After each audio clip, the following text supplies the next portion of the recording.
Helo I bawb, Billy Hughes ydw I. Dwi'n byw yn y Gaiman gyda Gladys fy ngwraig ac ar hyn o bryd achos y coronavirus yma y plant yn y tŷ am y cyfnod fydd hwn yn para. Fel arfer maen nhw'n byw ger Buenos Aires yn y brifysgol bell o fama. Maen nhw wedi symud I tŷ nôl am y cyfnod a dal I studio trwy'r wedd, gwrs. Dwi'n rheoli warws, gweithio mewn gwarws gwlan yn Trelew. Ddos I yma I fyw o'r Andes, lle dwi'n enedigol yn y blwyddyn 91.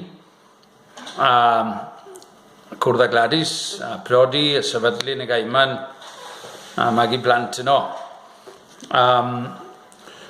Dwi wedi dysgu Gymraeg yn y tŷ, achos Cymraeg oedd yr iaith yr aelwyd, yr un peth efo Gladys fy ngwraig. A ni wedi trosglwyddo'r Gymraeg i'r plant. Mae'r tri yn siarad Cymraeg.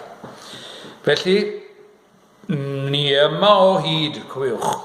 Hwyl, ta-ta!